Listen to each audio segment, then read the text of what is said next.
I got to do this. Oh, my Lord. Having to wrestle the flesh down because the emotion was wanting to run away. The emotion didn't want to deal with going to Calvary. So to the point that it said he began to drip great drops of sweat as blood coming off of him because he's having to make a conscious decision that I'm going to go ahead and do this. I'm going to push my way on through this. It's hurting and some want me to turn around, but I got to because I got Delphine that's coming in 75. I got to do this. You understand? I got to go ahead. So it gets him to the point where he has to say, not my will, but thine will. See, that's drinking the blood.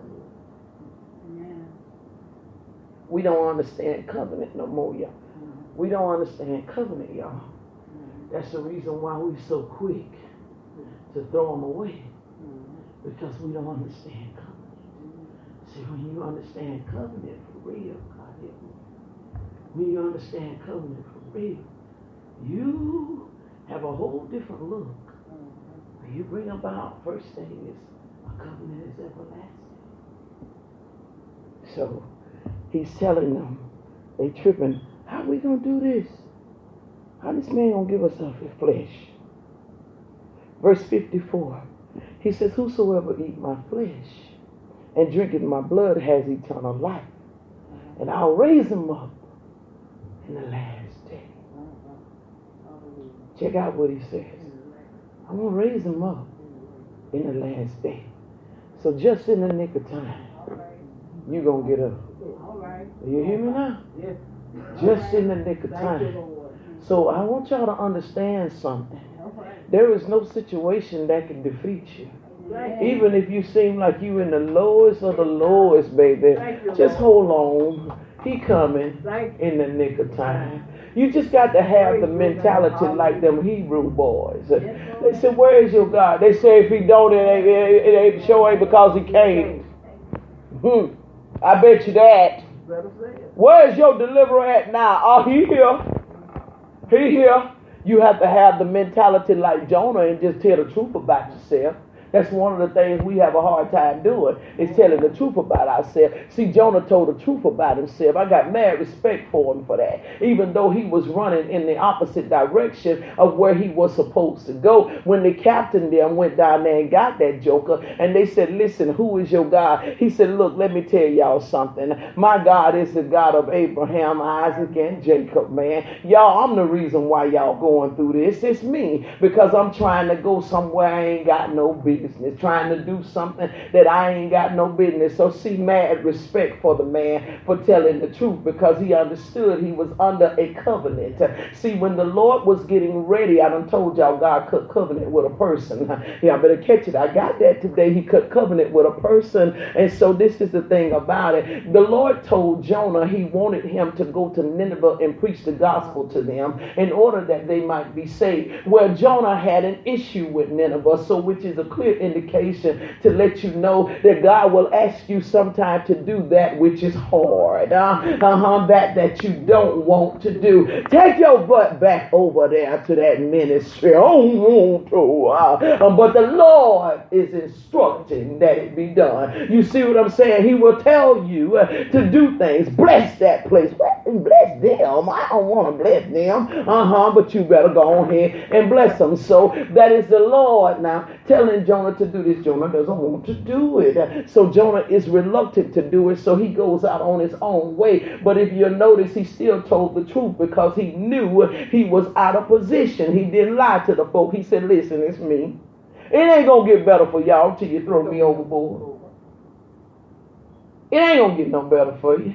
He says, look, I'm tripping about covenant. God cut covenant with me to go preach to Nineveh. And I ain't want to do it. So I'm tripping. I don't want to follow through with my covenant.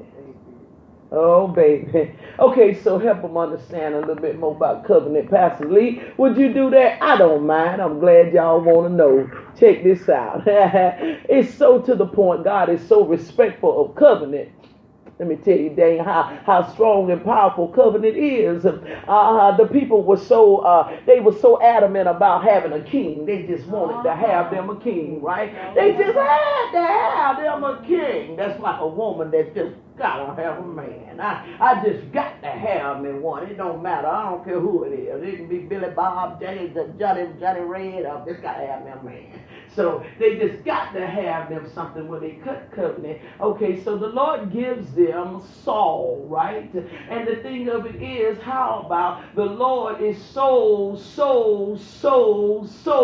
adamant about a covenant. He's so adamant about a covenant that he cut covenant with Saul.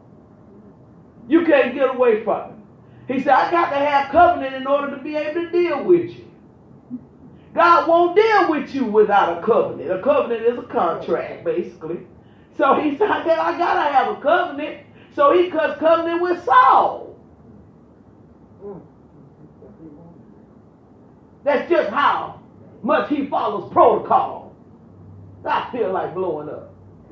That's just how much he follows protocol. That's what I'm talking about. Ain't nothing like somebody that knows how to follow protocol.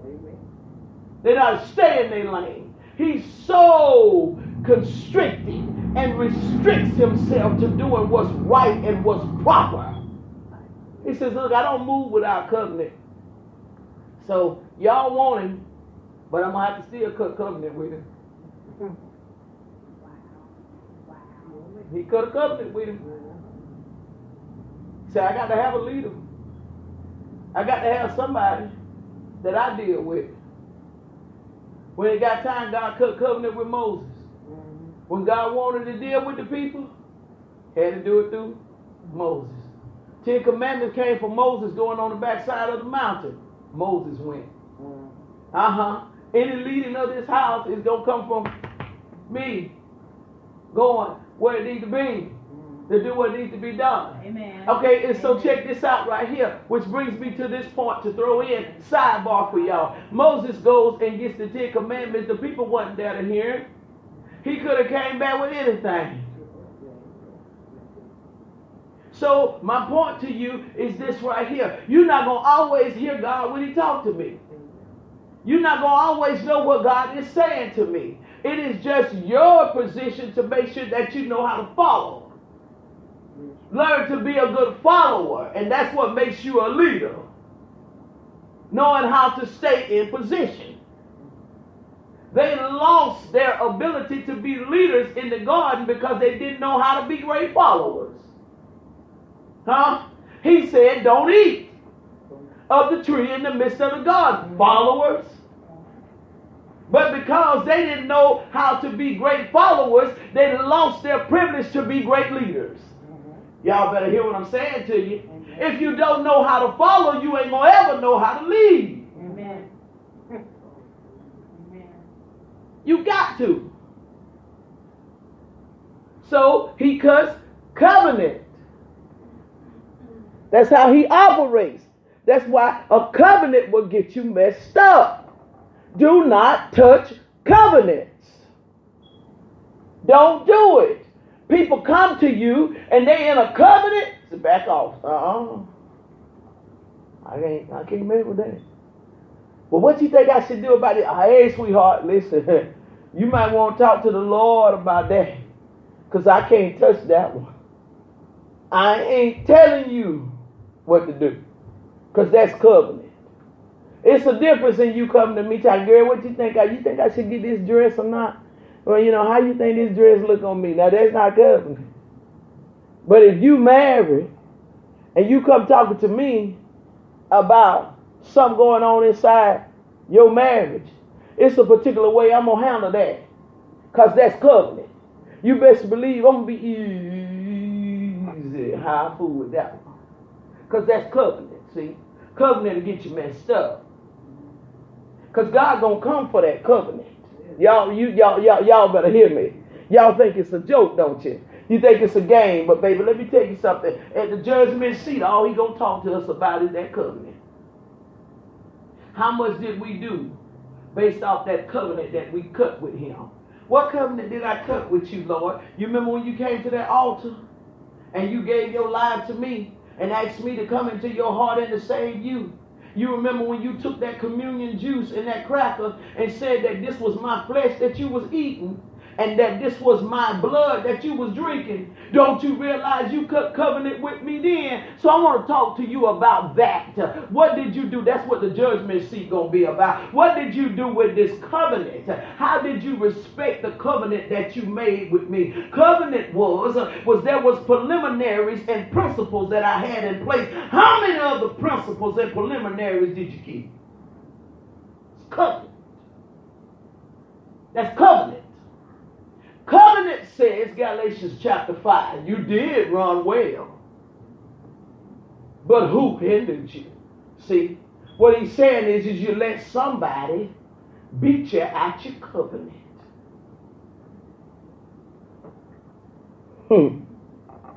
Better watch it. I ain't found a joy yet. They can whoop me out this covenant.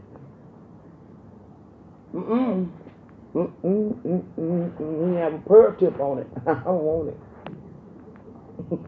Put your clothes back on. Let's go. No. Verse 55. He says, for my flesh is meat indeed, and my blood is drink indeed. So in other words, you have the ability to eat and drink it. Verse 56 says, he that eateth my flesh and drinketh my blood dwelleth in me, and I where? Okay. As the living Father has sent me. Okay, I need y'all to understand. Listen to that. Listen to that. Catch that. He says the living Father has done what? Sent me. So Jesus came as a covenant in the earth. You see it? Jesus came into the earth as a covenant, because remember, God has to have somebody. So Jesus was who he cut covenant with. So he says this.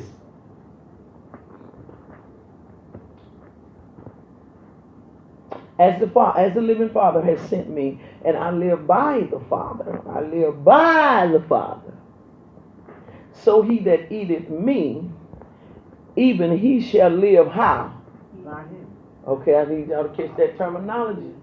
He said, you're going to live how? By me. He uses the word by, right? He didn't say you're going to live with, did he? He didn't even say you're going to live in. Okay, I need y'all to catch the terminology. Don't miss the words. Don't miss the words. He says, he lives. Okay, let's go back in there. I gotta dissect this one for y'all to get it. Verse 57, check it out. As the living Father has sent me, so we understand Jesus is a covenant, right? And he says, and I live how? He lives what? So then it gets down to the end, and he says we should live how? By him. It doesn't say I live with the Father. He says by the Father. So what that means is that there are going to be principles that are put in position that I've got to govern myself according to. Do you see it? I got to live by Jesus. So if I live by Jesus, that means Jesus has given me a map. He's given me, that's it. He's given me a map. He's given me a guideline of how I am supposed, y'all, Jesus Christ, man. He's given me a guideline of how I am supposed to live. Jesus Christ, if he would have said that I live in my Father and you live in me, then what that means is we would be protected from everything.